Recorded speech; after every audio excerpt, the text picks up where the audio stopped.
En Écosse, le premier débat télévisé dont vous avez entendu un extrait, que l'on peut encore entendre d'ailleurs sous ma voix, un débat donc qui oppose les dirigeants des deux camps du référendum sur l'indépendance a eu lieu ce soir à Glasgow, à 6 semaines du vote.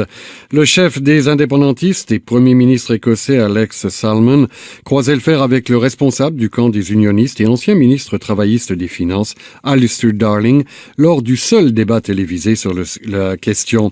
On va en parler en compagnie du journaliste indépendant Julien Manouguera, qui est à Édimbourg. Julien, bonsoir.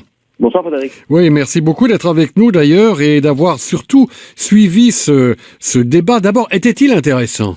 Oui, ça a été un débat assez intéressant, même si on peut estimer qu'il y a eu quand même certaines zones de déception. On va y revenir parce que ça a été un débat qui a été dense, assez animé, et on peut dire sans grand gagnant, si l'on en croit certains analystes qui ont réagi juste après donc le débat.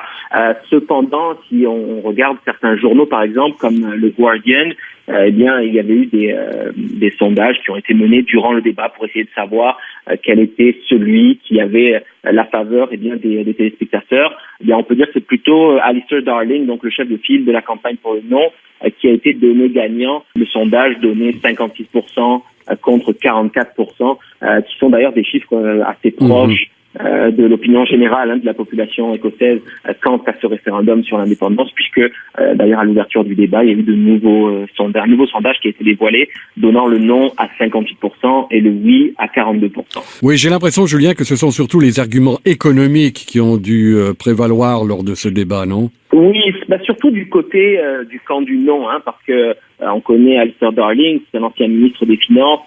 Ses arguments à lui ont été forcément orientés sur l'économie, les incertitudes, et plus particulièrement la monnaie. On sait qu'il y a une grosse incertitude là-dessus. Par 6 fois, Alistair Darling a demandé à Alex Salmond quel serait son plan B si jamais l'Écosse ne pouvait pas utiliser la livre sterling. Une question qui est tout à fait naturelle parce que la position du Royaume-Uni sur ce point-là n'est pas encore claire. Que fera l'Écosse si la livre sterling n'est pas une option? Eh bien, cette question-là, posée de multiples fois, Alex Salmond n'a jamais été en mesure de répondre, ce qui n'aidera certainement pas les indécis. Et puis, c'est vrai que l'argument économique a été aussi évoqué par Alex Salmond, le défenseur du oui, mais plutôt avec une ligne d'attaque sur la richesse de l'Écosse, une richesse qui est notamment pérennisable par le pétrole de la mer du Nord. Plusieurs fois, Alex Salmond a mentionné tout ça. Et puis le dernier gros argument, on va dire, du côté des partisans du oui, eh bien c'est la possibilité offerte aux Écossais en cas d'indépendance de se gouverner eux-mêmes et de ne plus se retrouver dans des situations comme la situation actuelle.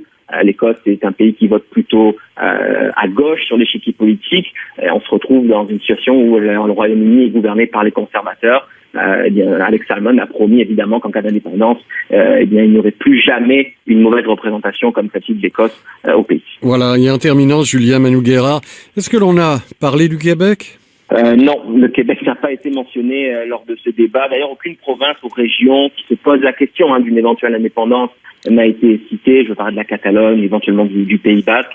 Non, un débat très très centré sur le Royaume-Uni et bien entendu plus particulièrement sur l'Écosse. Une toute dernière question rapidement, Julien, est-ce que vous pensez que ce débat pourrait faire changer quelque chose? Pour l'instant, en fait, c'est le gros problème qui a été identifié par les analystes, c'est que si beaucoup d'indécis ont regardé le débat ce soir, il en reste entre 6 et 10%.